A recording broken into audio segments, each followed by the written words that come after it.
Alright, pinball vlog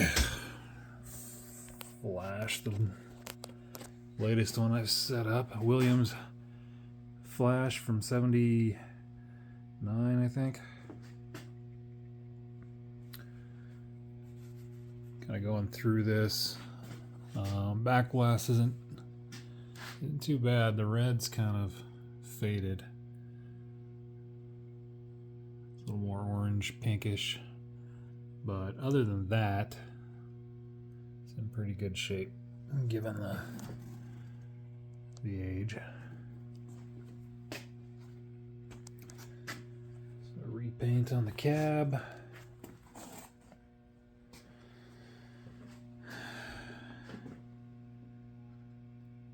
It's got LEDs in the GI and a handful of LEDs throughout the for the inserts. The greens, I believe, are LEDs.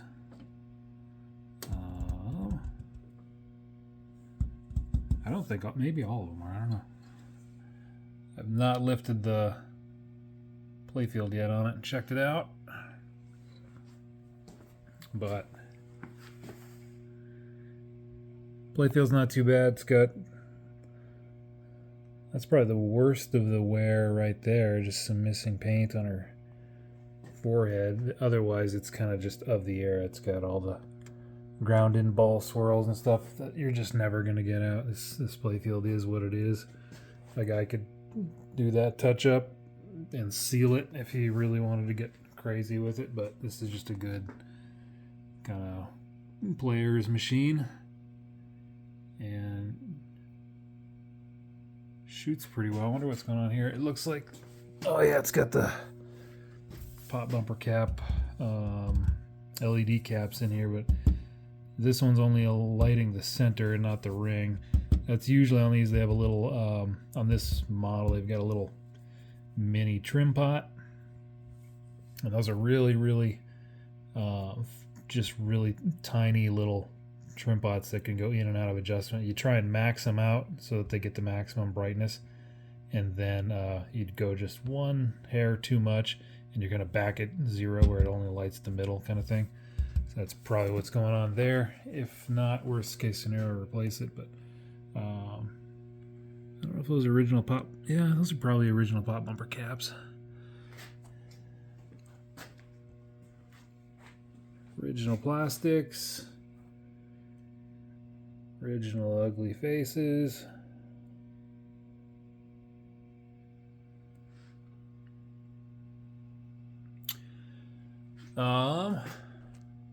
Yeah, I mean, I played a little bit of it. It plays really well. I mean, it's flash, so it's a good shooter that doesn't really do a lot in the rules department. It's single ball play, but you can just kind of get the sense that this is like the beginning of the flow era of pinball. I mean, everybody kind of knows this is Steve Ritchie's first machine that he did with Williams. He had just come from Atari. He had done 2 games with Atari. First one being Airborne Avenger.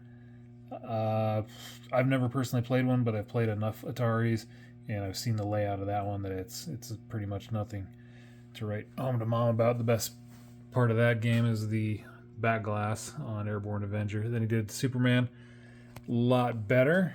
I have played a Superman, and you can definitely see a bunch of the Steve Ritchie-ness in a Superman. It's got the upper flipper, and it doesn't really do a loop thing, but I mean, you can kind of see the geometry of it. It's got more of the loop to it, that circular aesthetic where you kind of see what he's trying to do with the ball travel and stuff. And then we get to Flash, and he had Superman and Flash come out from 2 different companies in the same year, so 2 pretty different games, but you know, it kind of made him the man.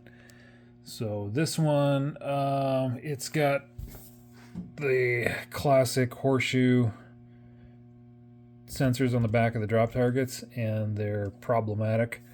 Not so much on these center ones here. These ones seem to be dropping okay, but this one over here is kind of terrible.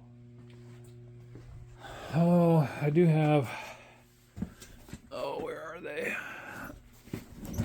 I should have had those. I need to go through them.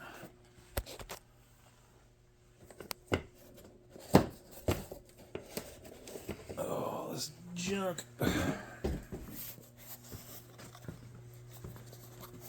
I've already installed some of these into my Gorgar machine.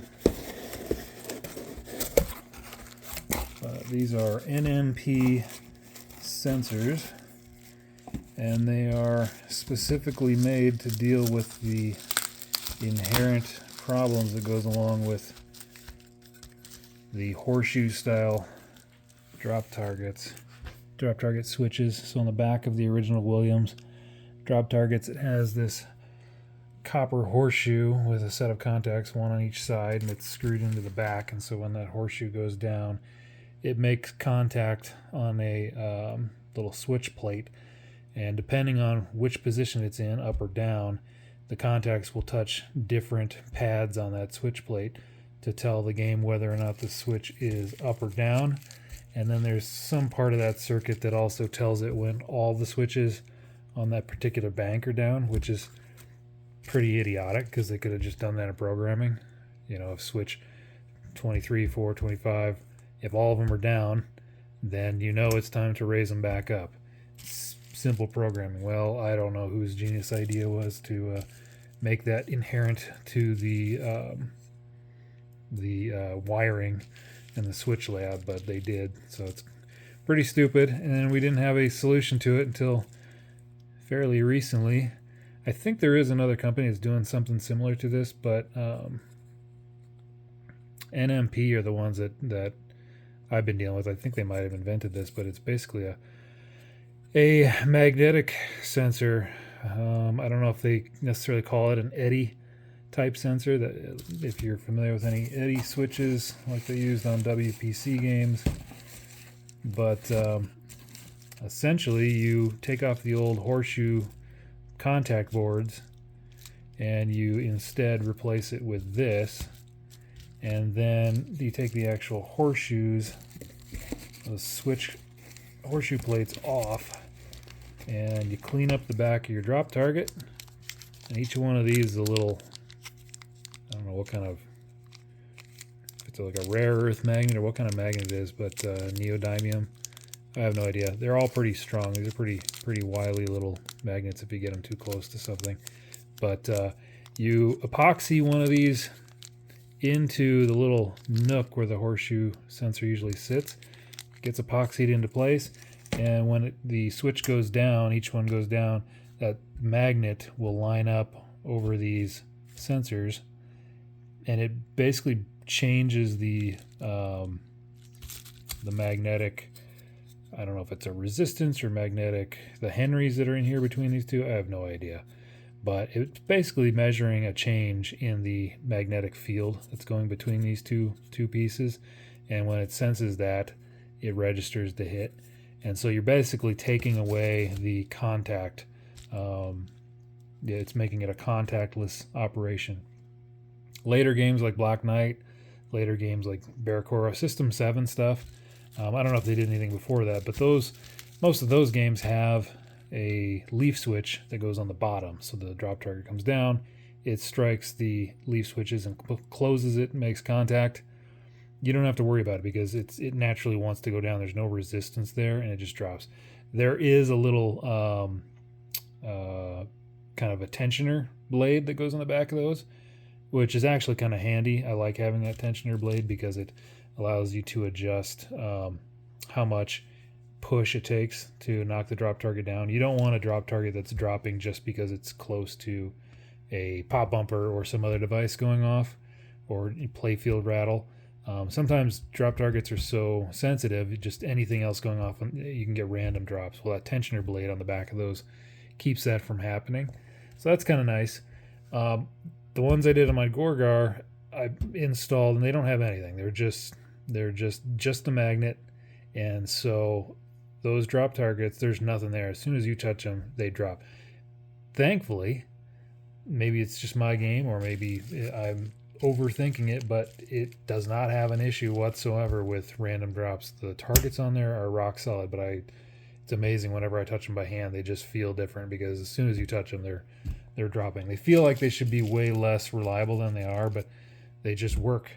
I have seen people reporting that these ones, they do have problems with them being too sensitive because they don't have a tensioner.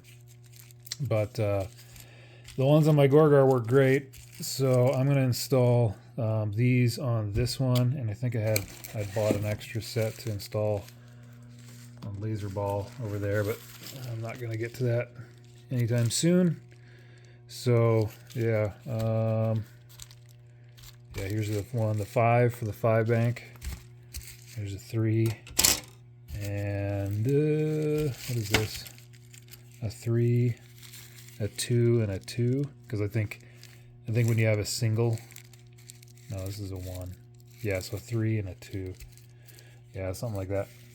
So I'll have to do this game. That'll make it way more reliable because there's a loop shot on this game, but it's not the kind of modern loop like you're not going to get like loop champion at the end of the game or anything like that. It's a personal satisfaction if you can make loops on this game.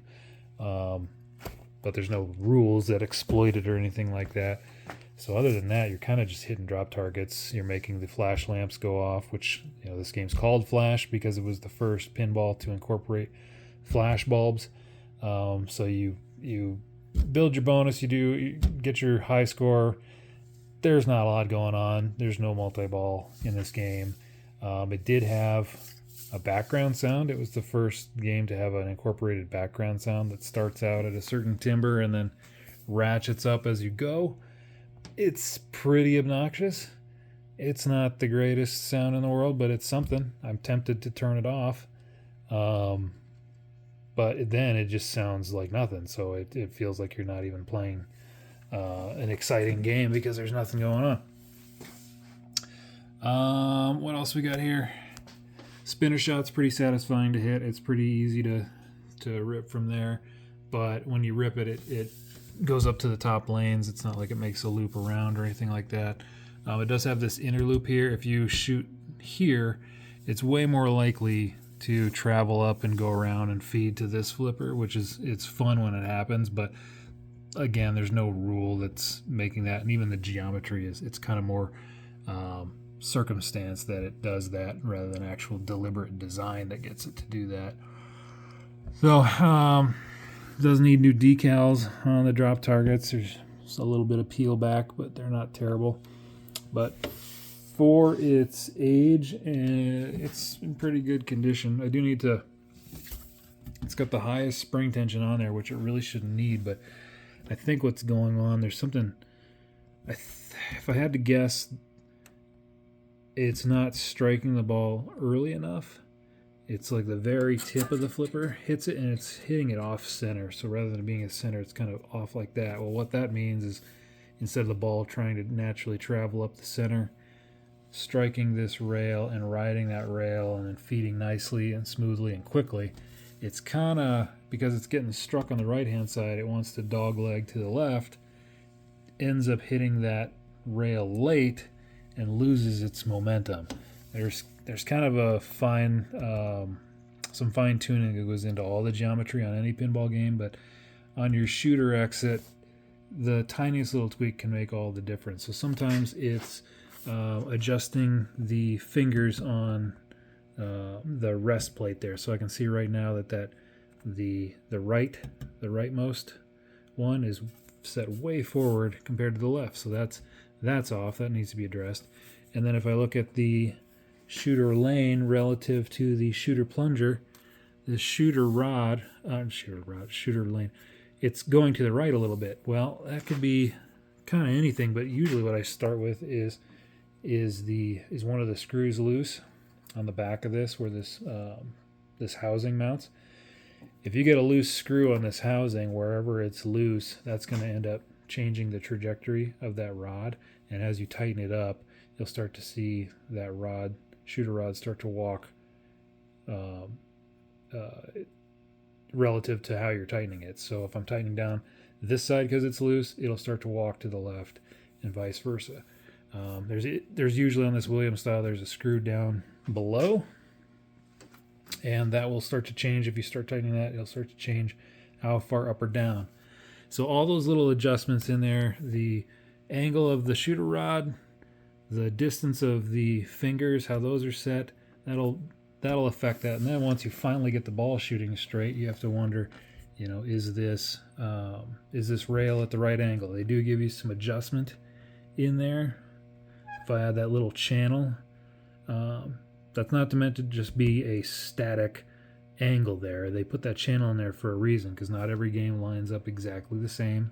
And as time goes on, things can wear and change. So they do put that channel in there so you can kind of change the angle and get that ball to feed nicely. So I'm going to make that a project to get that figured out and get these drop target sensors figured out. Got the pop bumper cap figured out. But other than that, it was playing really well. It's just there's not a lot going on in the rules category.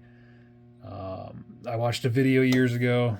Clay Harrell had posted him and his guys at the Ann Arbor Pinball Club. They had a flash that they ended up putting a different ROM set in. They made a custom ROM that does multi-ball. So their multi-ball, they end up having to add a switch to the, I believe it's to the out hole here. And so there's not a ball trough in here. All it is just the out hole, and that shoots over to the shooter lane. So they added a switch so two balls could rest in here, and then they rededicated, I think maybe a playfield slam switch or something like that, to act as the multi-ball trough switch. So they got that all wired up, and then essentially it's a really simple multi-ball, which you would expect for a game of this era. But basically, I think it's you drop all 8 drop targets, and then it lights this saucer kick out, and you can lock a ball in there. And then you shoot, and I can't remember if it starts or if you have to knock them down again and then it starts. But it's just one extra layer of dimension to the game, which is pretty cool.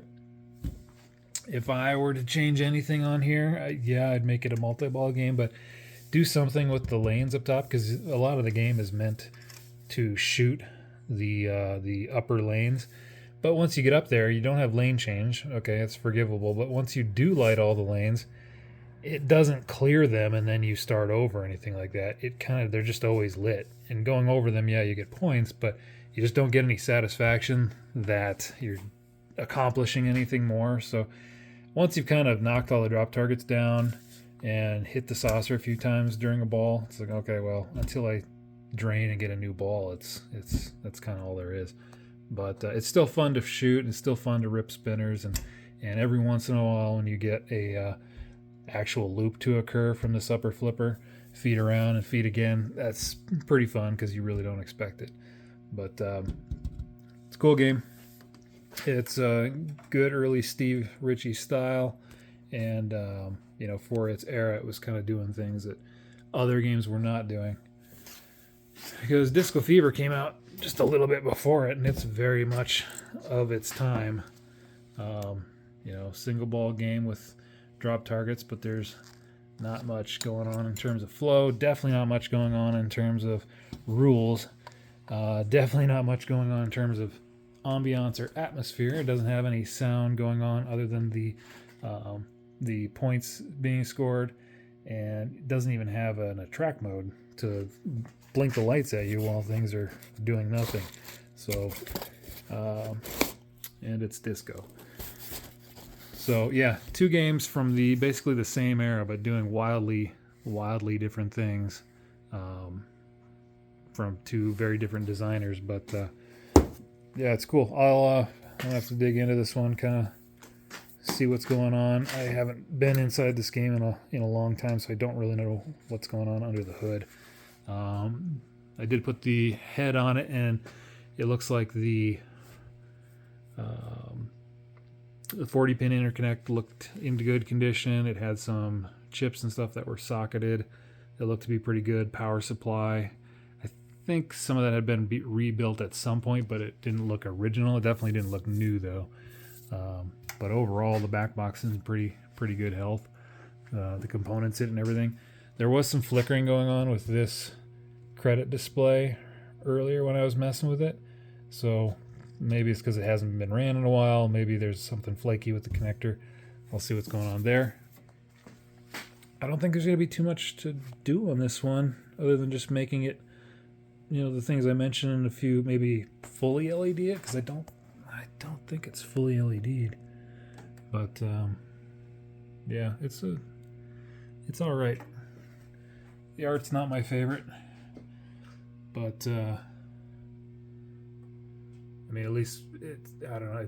It's interesting, but it's kind of sloppy compared to like a ballet or something like that. It was just kind of an ugly style. I think I can't remember who did this art. Maybe. Oh man. Yeah, Connie Mitchell maybe. If I had to guess. But yeah. That is Flash. A lot of stories about Flash. If you ever listen to a Steve Ritchie seminar, if he's talking about the old days, he's got some good stories about this game and what it meant and how it was received by his peers in the industry and what they thought. It's pretty good stuff.